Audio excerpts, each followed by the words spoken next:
These are 5 DeWALT tools that even haters would love, but there's 2, maybe 3 here that will not make the top 5 cut. Let's go. First on the list has to be the elephant in the room, and that is the DW735X benchtop planer. This is by far, in my opinion, the best tool that DeWALT makes. Let me know if I'm wrong in the comments. A DW735 has been in my shop since 2017, and I have used them a ton. Now this one has a recently updated version with a Helix head, not available from DeWALT, but we'll talk about that. Now what makes this great is the fact that it is the most robust built planer that you can buy for benchtop style, in my opinion. I don't know that there's any other one made this solid. I literally stood on top of it. It's built like a tank, and it'll handle most anything you throw at it. I have planed a ton of stuff through these planers and have had 0 issues with them. Absolutely amazing. What makes them really, really nice is the fact that they have 4 ball screws, 1 on each corner, and to raise and lower this up and down to make your adjustments.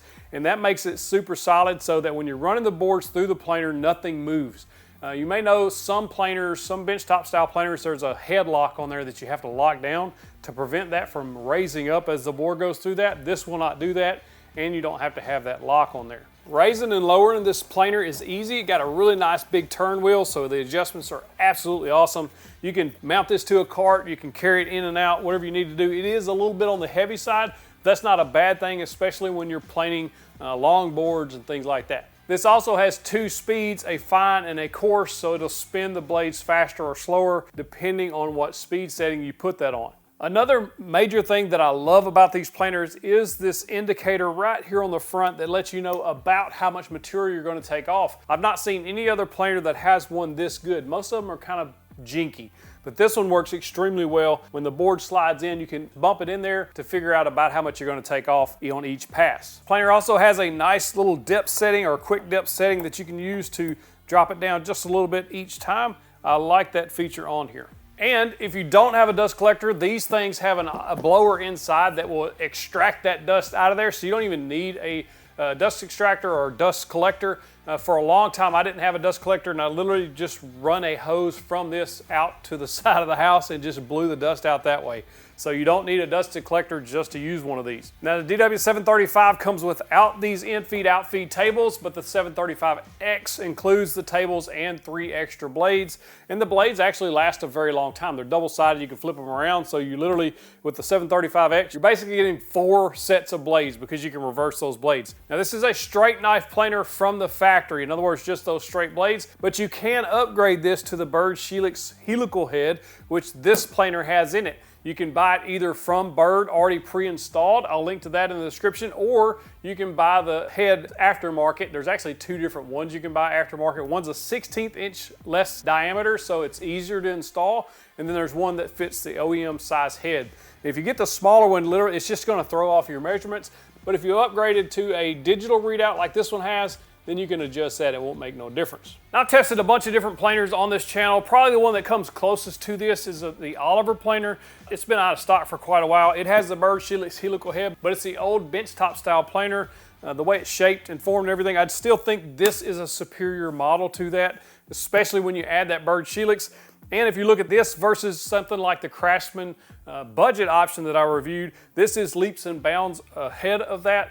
Although that will get you by, but if you're looking for the best benchtop space-saving planer for your shop, the DeWalt's got to be the pick. One thing the Bird Helix gives you over the straight knife version is a much cleaner cut. And if you do chip or nick one of those blades, you can loosen one of those blades, turn it 1/4 turn, and you're back in business. Tighten it up first. The straight knife version though, if you nick one of the blades, you have to flip the whole blade around, and that does take some time because there's multiple bolts holding that on. And the straight knife version don't stay as sharp as long, in my opinion, as the Bird Helix head. And you get less tear out using the Bird Helix, which I really like. But overall, this planer, even with a straight knife version, is absolutely a beast and one of the best things that DeWalt's ever come out with. And this thing has been around for over a decade probably now, probably well over that. It's just a really, really nice design tool, and I don't think any hater on earth would be mad at having one of those. If you'd like to check out any of these tools that I showed today, there's links in the description, and I put them in the pinned comment to help you find them easier.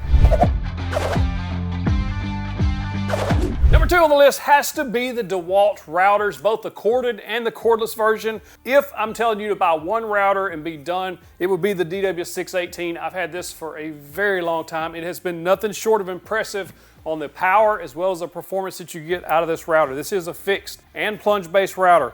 While I do slightly like the Bosch plunge base better, I much prefer the fixed base on this DeWALT a lot. I like it a lot.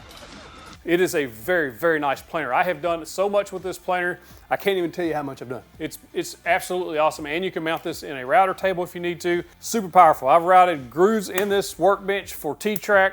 I've made mobile workbenches with it. I've made simple roundovers and different things like that. It's just an all-around great router. 2¼ horsepower, plenty of power to do most operations in the shop, and you get the plunge base, which works extremely well. I use it to cut out a hole in the middle of this workbench to insert the play button. I've used it for various other tasks along the way. It's just an all-around great router. And it has dust collection incorporated right into this plunge base, which a lot of people don't know about. This is one of the best corded routers that you can buy. It is my pick for the first or maybe your only router if you're only going to buy one. I would absolutely highly recommend the DW618 router with the plunge base. Having both of those is very nice. This comes with a 1/2 and a 1/4 inch collet, so you can fit any size bit that you're going to need. And if I'm not mistaken, it also comes with an edge guide, which I use edge guides all the time. If it doesn't, I'll link to that edge guide that you should buy with this. Makes your life much easier. Now, if you're looking for a very good cordless router, you can't go wrong with this one. This is the DeWALT XR version. If you don't know, DeWALT has 3 different lines. They have basically the 20 volt max, they have the Atomic, and they have the XR. The XR is the top of the line. The Atomic's a really nice set, but they're smaller in stature versus the XR. The only cordless router that I know that they make is the XR line, and this has been one of my favorite routers to use in the shop. I actually mounted this in my mini router table build, and that's where usually it lives because I love how it performs in that little mini router table. However, I have used it handheld a bunch and have never been disappointed. Now, like all other palm routers, this only accepts 1/4 inch bits, but you really don't need much more than that on a small handheld router like this. This has never disappointed me. The only complaint I have about this router is that the circumference that your hand goes around here, the base, is a little bit bigger than I would like because after a while it does cramp the hand a little bit. That's a minor complaint. Otherwise, it has variable speed. The adjustments are absolutely superior to any other router on the market with this twist ring adjustment. I absolutely love that way you can adjust the depth of this router using that twist ring. And speaking of the twist ring adjustment, the DW618 fixed base corded router has a very similar, aka the same type of adjustment, which makes really dialing in the depth that you need those bits to cut absolutely perfect. And overall, it's just been one of the best purchases I've ever made as far as routers go. And I have to say, even haters would love to have either one of these routers. Now you want to stick around after number 5 because I got some bonus picks that are really awesome tools that DeWALT makes, but they just didn't make my top 5. This, though, is number 3, and it is the DeWALT job site table saw. And while I do have the full-size SawStop table saw, I find that this little thing is a joy to use. And it's extremely well made, and for the price, this is one of those entry-level table saws that won't break the bank if you're really starting to get into woodworking and you're looking for a nice table saw that's very accurate and powerful enough to do most tasks that you're looking for. There's an addition to this that you can make aftermarket that will really level it up that I'll tell you about in a minute. But this, first and foremost, has a rack and pinion fence. If you don't know what that means, it's basically gear driven on the front and the back so that the front and back of the fence stay equally parallel to the blade or the slots at all times. So you don't have to worry about accuracy with this table saw, and that's one of the things I love about it the most.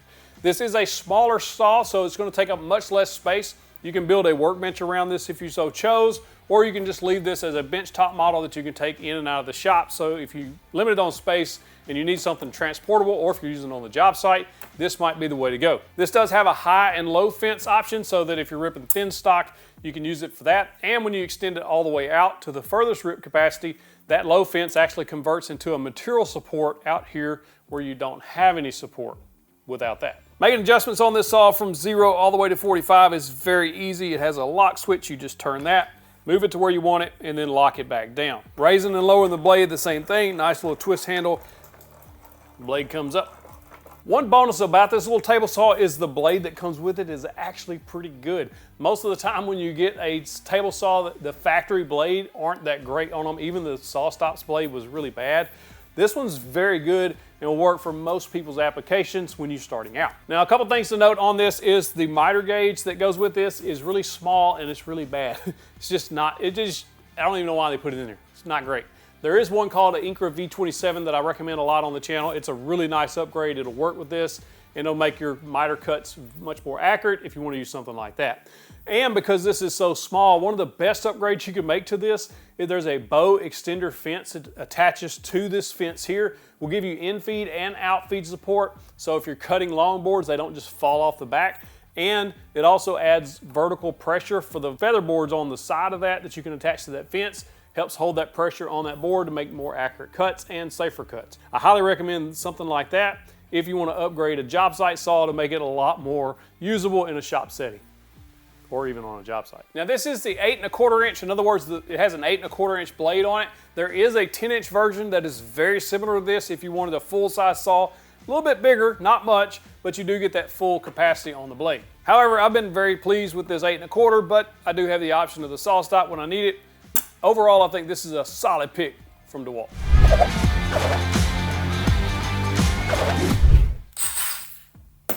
Can you pick up a drill and not do that?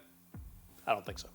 This is the DeWALT Atomic Drill and Impact. I think this is the pick for number 4. I bought these about a year or maybe a little over a year ago, and these I keep grabbing in the shop. I use these quite often because they're lightweight, but they're also powerful, and that is what the Atomic line is meant to be. A little bit smaller, lighter weight version of their drills.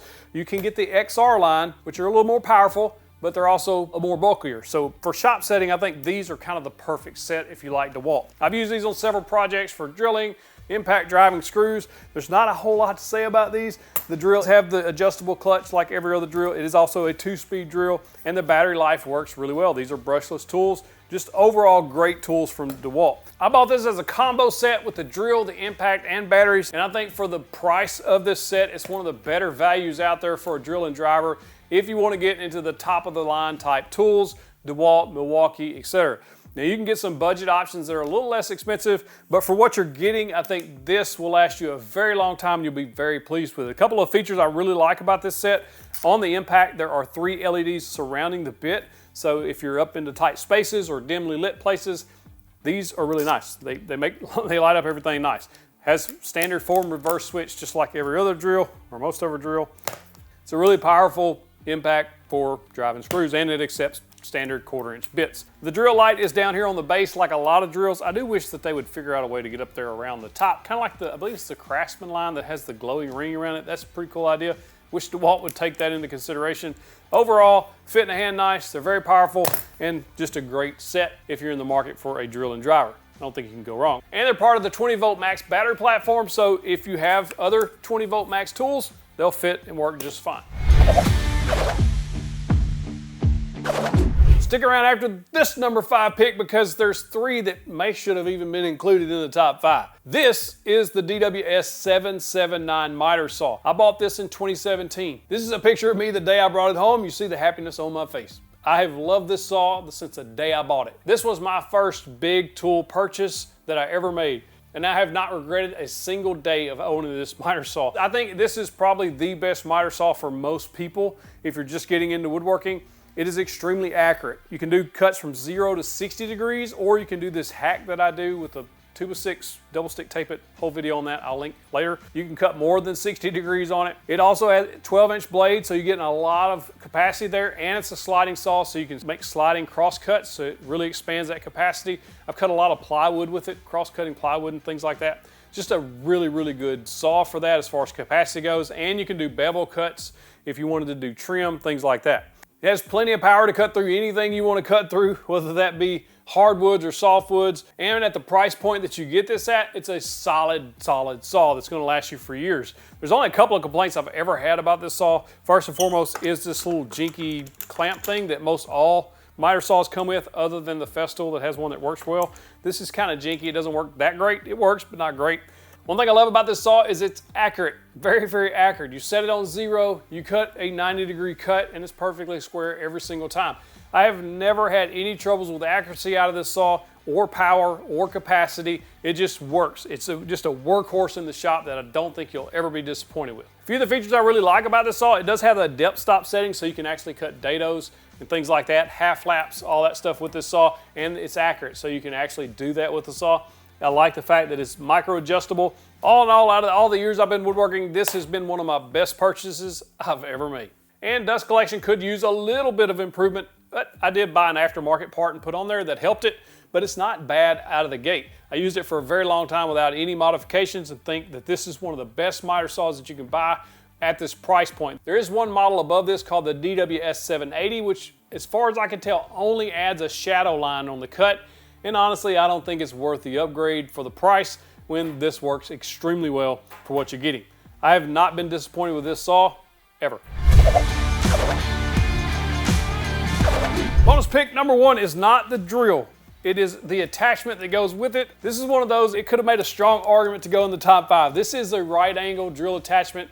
If you don't have one of these, buy one and you will thank me later. These are absolutely essential to have in a woodworking shop because you're able to get into tight spaces, to drive those fasteners, to loosen fasteners, all kinds of stuff. And they're impact compatible, so this one's actually in the impact now. Pops right in there just like a 1/4-inch bit will. Then you put your bit on the other end. It makes a 90-degree bit. When you pull the trigger on your impact or drill, it starts driving that bit whichever direction you have your drill set at, either forward or reverse. This is by far one of the best purchases I've made for the shop, and they're so inexpensive, they should be in every single shop. If you drive pocket hole screws into tight spaces or try to get up into cabinets, anything like that, this is absolutely essential. Bonus pick number 2 is the DeWALT sander. This was my second sander I ever bought. The first one was a Hyper Tough. It gave out after less than a month. So I went and bought the DeWALT variable speed sander, and it was again, a workhorse in my shop for a very long time. It's one of the kind of the running themes of DeWALT. They make very durable tools that become the workhorse in the shop because they are so durable. They last a long time and they're just well-made tools. Now I picked this sander as the best sander under $100 for most people. The reason it didn't make the top 5 as far as tools even haters would love is because some people would probably prefer a different sander, especially if they have a bigger budget. Festool, Mirka, etc. But for a budget level sander under $100, I think this is one of the best ones you can buy. I did a test of a bunch of different sanders in that price range, and this one was my pick. And after years of owning this, I can confidently say this is a very good sander for your shop. The next bonus pick is the DeWALT track saw. The reason it didn't make the top 5 is because there are others out there that are different. They're different. I won't say better. Maybe different. You tell me. The DeWALT track saw was by far the most powerful track saw that I've tested over the last several years. 60 volt, absolutely a beast. It will blow through anything. Just a great saw. It's a little awkward in the way it plunges. The track's a little different than the competition, but overall, it is a very good track saw. And if you're already in the DeWALT platform and you just like that DeWALT yellow, this is a very good option for you if you're in the market for a track saw. You can check out the full review on the channel. Just search 731 Woodworks DeWALT track saw. You'll see. If you're trying to grow your woodworking business and you don't know where to start, you don't know where to sell, you're having trouble with your social media growing, I put together a free masterclass that tells how I went from borrowing tools to get started to making it a profitable business. Go check it out. Link in the description. It's absolutely free. And you get a free project pricing guide to help you price your products along the way. Link in the description. If you like this video, check out 5 Milwaukee tools even haters would love, or 5 Ryobi tools even haters would love. That one's a little controversial. Click that box to get to the big old virtual fist bump. Thanks for watching.